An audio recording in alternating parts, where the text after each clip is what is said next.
Hello everyone, welcome back to my YouTube channel. In today's video, we are going to talk about the interview questions that were asked in CGA company recently.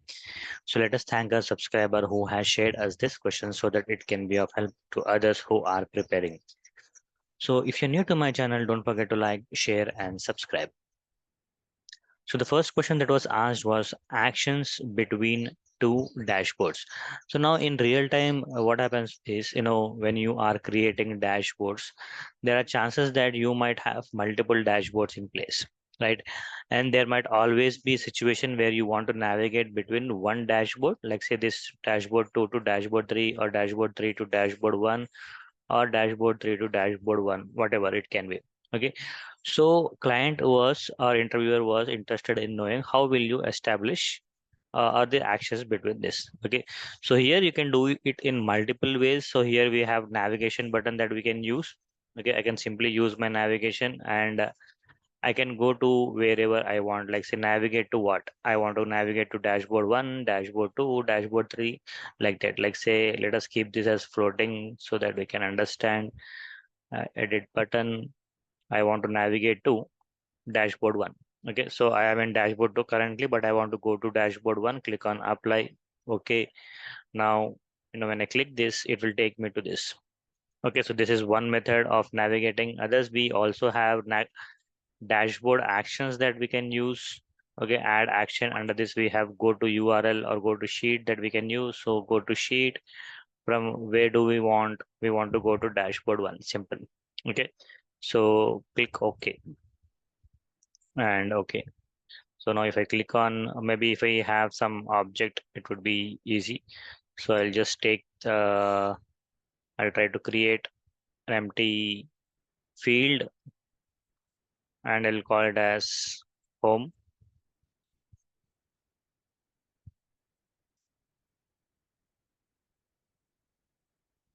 Maybe I'll just drop it on label.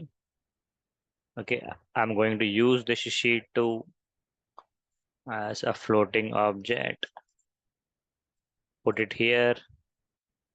And when I click on this, I do want to navigate to our primary sheet. Okay, so that's the action that I want to set up. So dashboard actions. So here, okay, let me remove this. Add action. Go to sheet. So in dashboard 2, whenever I am selecting sheet 2, I want to go to dashboard 1. Simple. Okay. On select, I'm trying to apply the action. Click on OK. Okay. Now when I select this, it will take me to this. So like that, we can apply navigation to between two dashboards or wherever we want to go. So this is very important to have a very flexible interactivity between the dashboards. The next is what are dynamic parameters.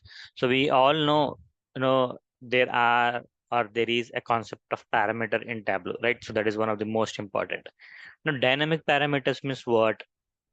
So by definition, if I try to talk about dynamic, which means what? Trying to take up the values that a user is passing at a runtime, right? So that is the purpose. So here interviewer is asking if we can do that. Like say here, I'm just giving you a short example here. Go to create parameter. Here, this thing, you see, this is when current value when it is taking, right? If I go and create a date, now display format is this, current value is this, and current value is this. Okay, but if I click on range, fixed when workbook opens, here we can always try to have a calculated field, so that we can assign or all, or when workbook opens current value, all of that we can change here. Okay, which means dynamically it is possible to change the values or take it from a runtime. So that is what he user is asking. Next is what we can do is we can pass parameter actions or use parameter actions to update these values here. So once you go and create a parameter here and and set up something, like say I'm just trying to create a string parameter, and by default it is like say default value I'm trying to write something. Okay, Click OK. Now you are going to use this parameter somewhere in the view. Now I want these values to be updated based on what I am choosing from the dashboard. So that also we can do it. So you have to use parameter actions and then calculation. Based on that, it will create. Okay, so do let me know if you want me to create a dedicated video on this explaining the scenario. Okay, so here if I do, it will take some time. So I'm not doing that to keep the video short. Second is how will you find the latest refresh date? Again, this is a repeated question that is being asked in the last 3 interviews. Okay, I've seen this. So focus on this type of questions. So how to get refresh? So suppose yours is an extract. So I'm trying to create an extract here.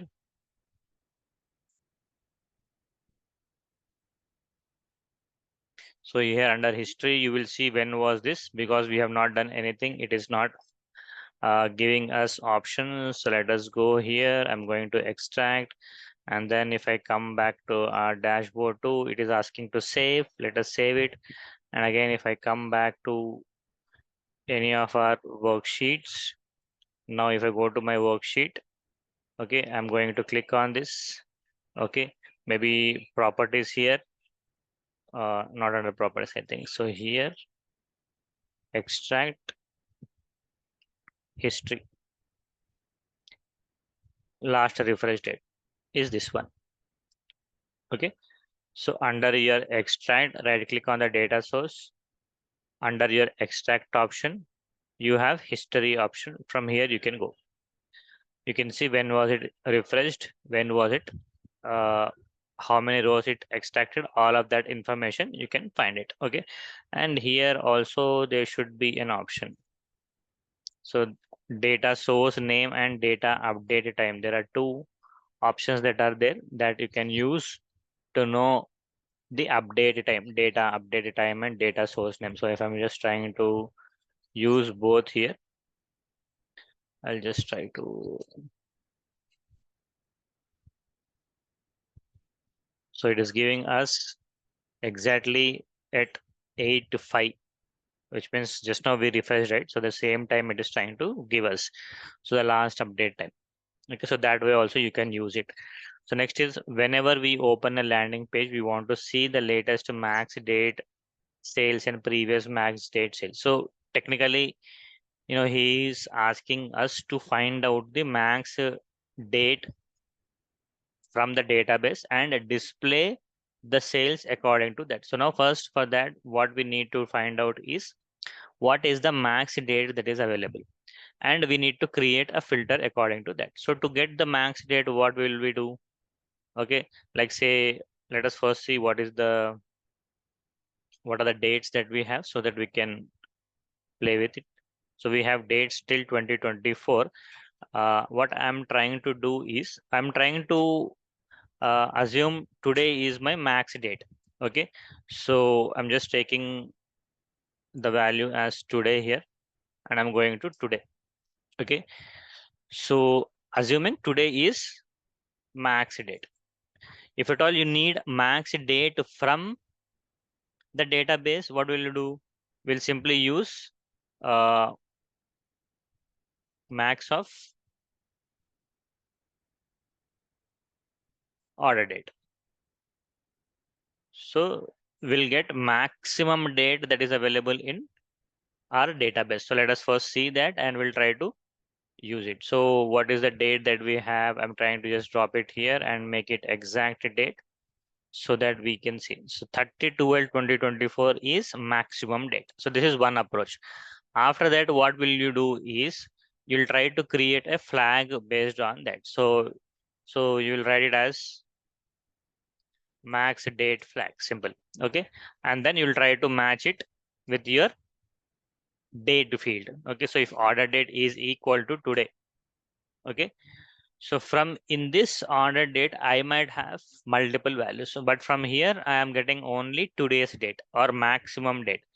Now I'll just try to put this in filter shelf so that whenever we are opening a dashboard, only that maximum value is being printed. Now, based on that, I can create whatever the view that I want. Now, this will be your static filter that you can use across your dashboard. This is one method. Or like say, because here in this situation, what is the problem we have? The problem that we have is we have future date, right? So even though we are in June, we have data till December. That can also be a probability. Then in that case, what is the assumption that I am making today? Today is the max date. So according to that, whatever the data is there in the database, I should get the values. So in that situation, what will we do? We are considering today's date, right? We are considering today's date. So now I'm going to take, instead of max order date, today. Now every time you open a dashboard, it will give you today's date only, which means on that day, whatever the date is, that value only you are going to get, which means this is a dynamic value, right? So today means it will give us this June 3rd, whatever. Now same filter that we have created, flag, where did it go? I'm just trying to create. Now what will be this? What will this do? Let us see what is the date it is giving us. So same thing, I'm going to take apply. Okay. And now if I take my order date, you will understand what is the date we are getting. Okay. Again, I'll make it exact date. So we got today's date. So that way you can always show what is the date that is available. And this is your base date for any of your calculations. Like say this today that we have created is will be your base date for all of your calculations. Now if at all I want to get sales according to today, what will I do? So I'll write current date sales. If order date is equal to what? Today, then give me sales and end it, simple. Okay. So now this is current day sales. So I might aggregate it within the calculation, something like this, and use it. That's now when I use it, this is my current day sales. Now accordingly, I can go and manipulate or update my logic to get the previous year sales as well. Okay, simply order date -1 or year part you are trying to do -1, then you will get previous year sales. Okay, so that's how you can work on this calculation. Very interesting part this is. So basing on the same concept, we can write many things here, or we can do many things here, like how we have calculated today's date to get current day sales, to get max date in the database. So these are important concepts in real time. So basing this, we can write multiple logics, multiple calculations, and we can cover multiple scenarios. So all you need to understand is how this is working on the whole, how or what date we are getting here, and how we are writing the calculation. I hope you are clear at this part. If you are, please, show some, in the comment section, you can mention your feedback so that I can continue. The next is how to get a top, third salary. This is again very important from learning perspective. you know of the 5 to 6 interviews that you attend, there is a probability that you might get this question at least once. Okay, so I'll make it very simple, that you can use it for anything. I'm just trying to use the rank approach. So first I need to find out. So here I'm trying to consider maybe employee department, sorry, employee table here. So what I need is I need employee name. Okay, so I'm just trying to e-name and salary from, and I'm trying to find out rank for that. Okay, so I'm using dense rank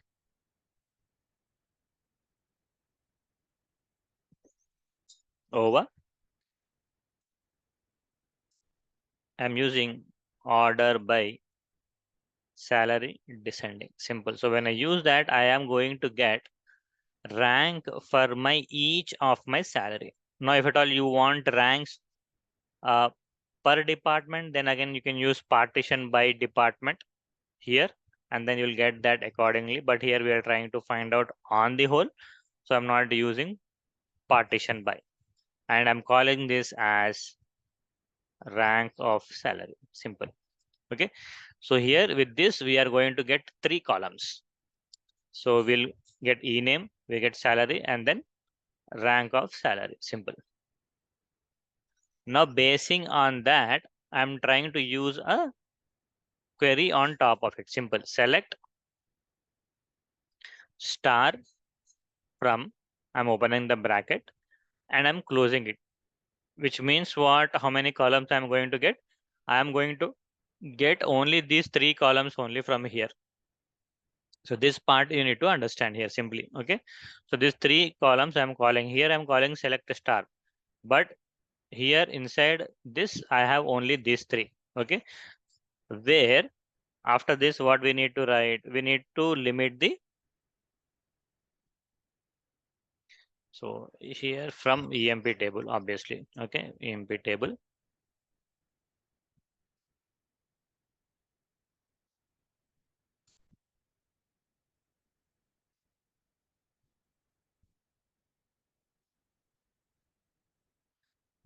Where rank is equal to whatever the number you want. You can specify you want 3, you want 4, you want 5, or less than or equal to 3, 2, whatever you want, you can play it. So one query you learn it, you can use it for multiple scenarios. Okay. So this is again how to get a top third salary or top second salary and all, very important concept. So you can try to learn in any one form, or at least 1 to 2 forms, because what happens is sometimes interviewer might ask you, I don't want to use rank function, is there anything like that? So try to prepare accordingly and you can use it. What is custom SQL? So now in real time, or whenever we are connecting to a database, and when we go to data source option here, we'll get an option called as a custom SQL. Now because I am connected to .csv, it is not showing, but when I try to connect it to maybe SQL server here, and it will show that. So let me try to open the older version here. Custom SQL means you are manually writing a SQL to bring in the information that you need from tables. So that is what you need to understand. So you can use direct tables, like directly you can connect to it and you can use. Now I'm using this, I'm clicking on sign in. I have multiple tables here. Like say I'm just connecting to warehouse. You can either use a table, something like this, directly you are dragging and dropping and working on it, a very static way of doing. But like if at all you want to connect it to multiple tables and bring in that information, so now simply I'm using relationship concept and bringing in the information. That is one method. But if at all you don't want to do all of this, you can simply remove this and you can use an option called as custom SQL and write your own query here. Okay, so that is very important. Okay, you can either write a custom SQL to bring in the data, or you can use this a regular method of bringing in the data by dragging and dropping. Up to you. So which purpose is solving, according to that you can make a decision. So next is what is difference between join and relationship. Okay, relationship is nothing but modern method of joining the data. Okay, so joins are our traditional approach based on how we need data, or which from which table we need, all of that we can handle using the join types that we have. Like say we have different joins here, right? So I'm taking employee table and department table. So maybe I'll not do here. I'll go inside. You have to go inside it. And here if you drag and drop department, you can make different joins here. Okay. So which means you are trying forcing, two tables to establish a relationship and, filter the data according to that. And on top of that data, you are working. Okay. Whereas relationship is dynamic in nature. Okay.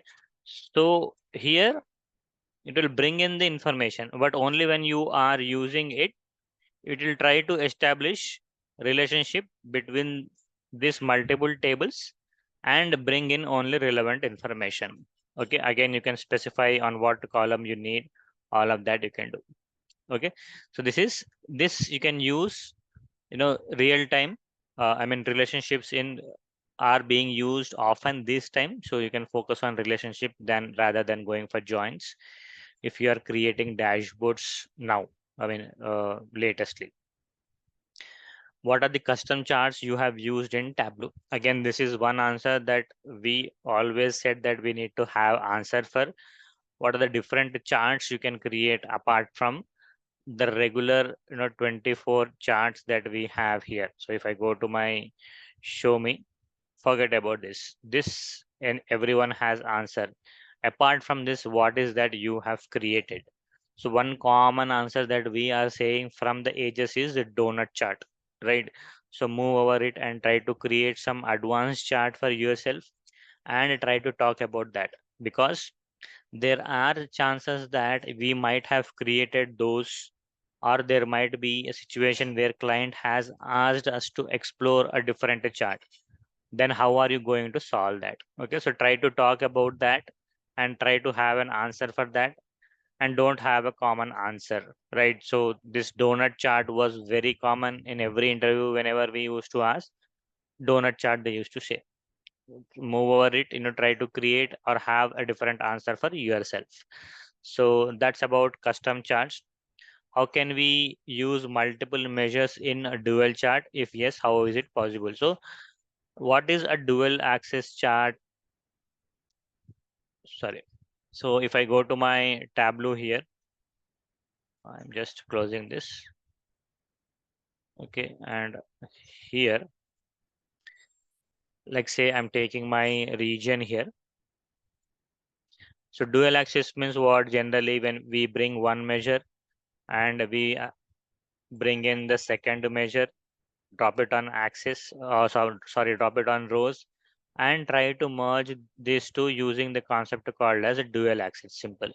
So these two will get merged. So now interviewer is asking, can we have multiple measures here in dual axis concept, right?